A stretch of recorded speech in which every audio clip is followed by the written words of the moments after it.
আলাইকুম, good morning সবাইকে। কেমন আছেন সবাই? আশা করছি অনেক ভালো আছেন, আর আমিও আলহামদুলিল্লাহ অনেক ভালো আছি। তো আজকে যাচ্ছি আমার খালামাদের বাড়ি। অনেক আওয়াজ শুনতে পাচ্ছ, কেননা আমরা যাচ্ছি, এই মাত্র বেরিয়ে গেছি। আমি এই যে পুরো রেডি হয়ে গেছি। এটা হচ্ছে আমার ব্যাগটা, আর এখানে একটা ব্যাগ আছে। বাইরে 4টে ব্যাগ রেডি করেছি, মানে আমাদের এত লাগেজ হয়ে গেছে ভাবার বাইরে। নানি ডাক পারছে, কেননা টোটো চলে এসছে। তো চলো বাইরে গিয়ে কথা হচ্ছে। বাড়ি থেকে বেরিয়ে এই যে টোটোর অবস্থাটা আমি দেখে না অবাক হয়ে গেছিলাম। আর তার উপরে ইনি নানির কোলে বসে যাবে, এটা তার আবদার ছিল। তাই নানি বলল তুই এক কাজ কর, আমার কোলে বসেই যা। সিটটা ফাঁকা ছিল, তাও নানির কোলে বসেই ও গেছে। আর প্রচুর লাগেজ হয়ে গেছিলো, কিন্তু একটা জিনিস, এটা স্বাভাবিক হওয়াটাও, যেহেতু আমরা বিয়ে বাড়ি যাচ্ছি আর ওখানে কিন্তু অনেক মানে অনুষ্ঠান হবে, তো মেয়েদের একটা ব্যাপারই আলাদা, ড্রেস পরবো, সাজবো, তো এটা একটা নর্মালি বিষয়। তারপরে আমি নবাহাটে এসে আমাদের নবাহাটের বেস্ট মিষ্টির দোকান যেটা, সেখানে খালামাদের বাড়ির জন্য শুকনো মিষ্টি নিয়েছিলাম। যেহেতু খালামা অলরেডি বলে দিয়েছিল যে মিষ্টি ফিষ্টি নিতে হয় না, বাড়িতে অনেক মিষ্টি রয়েছে, যেন নিয়ে আসবি না, কারণ আমরা প্রতিবার নিয়ে যাই। তো তা আগে থেকে বারণ করে দিয়েছিল, কিন্তু আমরা শুনিনি। মিষ্টি ফল কিছু কিছু করে নিয়েছিলাম। আর আমরা তারপরে টোটো করে সোজা তালিদ গেট পেরোনোর আগেই দেখলাম জ্যাম পড়ে গেছে। যেহেতু গেট পড়ে গেছিলো ট্রেন যাবে বলে, তাই আমরা দুটো জিনিস নিয়েছিলাম। একটা এই ডালটা, এটা না আমার খুব মানে বেশি মিস করি, কেননা স্কুল লাইফে না এগুলো অনেক খেতাম। আর হ্যাঁ, কার কার গজলের ভিডিওটা কেমন লেগেছে আমাকে সেটাও জানিও। আর একটা খুশির খবর, সকাল 10টায় 10 তারিখ সকাল 10টাতে আমার গজলের চ্যানেলে কিন্তু আবারও নতুন গজল আপলোড হবে। জানিও, এটা একটু অন্যরকম গজল, তাই আশা করি তোমাদের এটাও ভালো লাগবে। ভালোবাসা দিও, রেসপন্স করো, আর অনেকটা ভালো ভালো কমেন্ট করো। তোমাদের কমেন্টগুলোই আমাকে ইন্সপায়ার করে। খালাদের বাড়িতে এসে প্রায় আধা ঘন্টার মতো রেস্ট নিয়েছি, তারপরে এই যে লাঞ্চ করতে বসেছি। কেমন আছো? তোমার গরম ভাত গরম ব্লগ চলছে, ব্লগ। তোর ব্লগ চলতে গেলে কি ভাতটা। কেমন আছো ভাই? ভালো আছি। কেমন আছো তুমি? এখানটা এসে তোমাকে দেখতে পাচ্ছি না আমি। মেহেক রানী বিয়েতে কতটা মজা করবে? আর কি কি জামা কাপড় কত কি কিনেছো? আমাকে পরতে দেবে তো? একটা দেবে, একটা সে হলুদ শাড়িটা তোমার দেবে, আমি পরবো। এখানে সবাই বসে রয়েছে, এই যে এই যে মুস্কান, এই যে আমার নানি। তো খাওয়া দাওয়া করি, দেন কথা হবে, তারপরে আবার শেয়ার করব। আপাতত এখনো খিদে পেট জ্বলছে, যেহেতু 2টো বেজে গেছে আর সবাই রয়েছে, একটু বেশি চাচাচিল্লা হচ্ছে। তো চলো খাওয়া দাওয়া করে দেখা করব।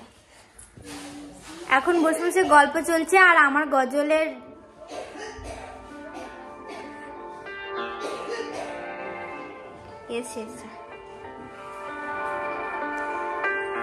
আমার গজলটা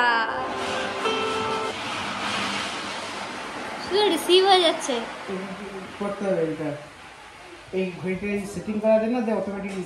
ও যাই হোক, ভাইয়ের ফোনেতে আমার গজলটা রিংটোন দেওয়া হয়েছে। আর এখন বসে বসে গল্প, একদম বকবি না, এখন গল্প না, ওইরকম কিছু না ভাই। তুমি সত্যি কথা বলো, তুমি সত্যি কথা বলো, তুমি নিজে থেকে দিয়েছো না আমি তোমাকে জোর করেছি? নিজে থেকে দিয়েছি ভাই। আমি এটা মিথ্যা কথা, সত্যি করে দিয়েছে। আর সব থেকে বড় জিনিস হচ্ছে আমার গজলের চ্যানেলটা কারোর ভালো লাগুক আর না লাগুক, তাহলে 12,000 মানুষ দেখলো কি করে? আমার গজলের চ্যানেলটা এখন রিসেন্ট ভিউ দেখলাম 12,000 ঢুকতে যাচ্ছে। প্রচুর ভালোবাসা পেয়েছি প্রথম মানে ভিডিওটাতে।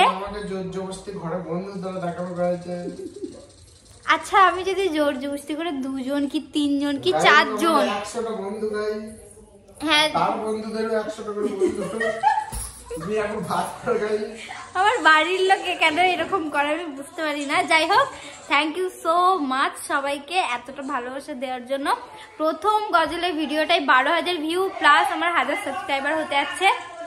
চলো সন্ধ্যের দিকে একটু যেতে পারি বাজার। আর হ্যাঁ, এই রুমটা আমি শেয়ার করব অবশ্যই। এই যে আলমারিগুলো আরগুলো আজকে সব দিয়ে গেছে, দারুণ সুন্দর হয়েছে।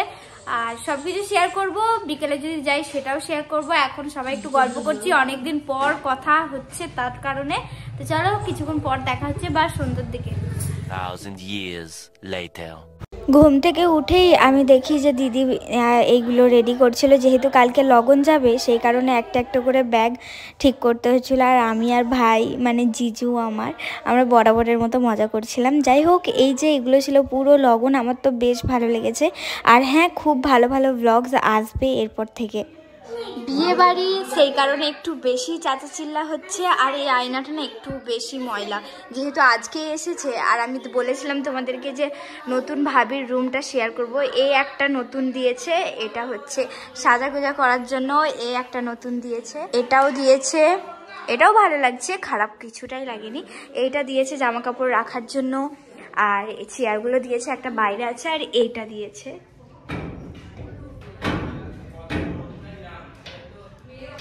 এটা আমি খুলতে পারিনি। যাই হোক, আর এই খাটটা দিয়েছে। এরা তো 12টা বাজিয়ে দিয়েছে, বুঝতে পারছো কেমন অবস্থা। মানে ছোট ছোট ছেলেগুলো এত এখানে খেলাচ্ছিল। কি করছো তোমরা? ফোন দেখছি। মেহেন্দি করোনি তুমি? কই এই হাতটা দেখি, আমার মেহেন্দিটাও দেখো। ভালো লাগছে কাটটা? কাটটা ভালো লাগছে? আমারটা ভালো লাগেনি। এই আঙুলটা বেশি রঙিয়েছে, কিন্তু এই 3টে রঙেনি, কেননা আমি এটা অনেকক্ষণ দিয়েছিলাম। আর এইগুলো দিতে, এই 3টে দিতে ভুলে গেছিলাম। দেন লাস্টে দিয়েছি বলে না খারাপ লাগছে। যাই হোক, বাইরে সবাই আছে আর প্রচুর আওয়াজ হচ্ছে, কেননা বিয়ে বাড়ি সবাই জানো হয়তো যে বিয়ে বাড়িতে তো এটা নর্মাল। আর ভালো ভালো গায়ে হলুদের দিন, লগনের দিন, বিয়ের দিন ভালো ভালো ব্লগ আসবে। আই হোপ তোমাদের ভালো লাগবে। তো চলো আর কিছু দেখি বাইরে কি রয়েছে। আর হ্যাঁ, ফ্রিজটা দেখানো হয়নি, একটু পরের পার্টে শেয়ার করে দেবো। আর লগনটা দারুণ করেছে, মানে আমার খালামার বলো বা ওদের তরফ থেকে চয়েস এত ভালো, কি বলবো, আমার তো বেশ ভালো লেগেছে। তোমরা এখন খেলা করো আর আমি ইয়ে করি। ওই হাতটা আমাকে মেহেন্দি করে দিতে হবে বলছে, তো দেখি এরপর মেহেন্দি করতে বলবো। চা খেলাম, লগনের জিনিসগুলো দেখলে ওটাই আমি দেখছিলাম। আর এখন বসেছি মেহেককে মেহেন্দি পরাতে। কালকে মুস্কানকে মেহেন্দি পরাবো, যেহেতু ও রং খেলবে, তার কারণে হাতটা নষ্ট হয়ে যাবে। আর এই বাচ্চা ছেলে খেলতে পারবে না, তো ওকে পরশু দিন পরাবো। আর আজকে মেহেককে মেহেন্দি পরাবো। আর শেয়ার করছি না, কালকে লগনের ব্লগ আপলোড হবে, আলাদা ব্লগ ওটা করব। লগনের দিন যাব, কালকে আমি এটাও করব, এটাও করব। আচ্ছা তাহলে তাই করব। তো এই ব্লগটা এই পর্যন্ত। যদি ভালো লাগে অবশ্যই like, comment, share and subscribe করে দিও চ্যানেলটাকে। তো বাই, আল্লাহ হাফিজ, দেখা হচ্ছে বিয়ের লগনের ব্লগে। আর গজলের চ্যানেলটা সাবস্ক্রাইব করে দিও। বাই বাই বলে দাও। বাই, আল্লাহ হাফিজ।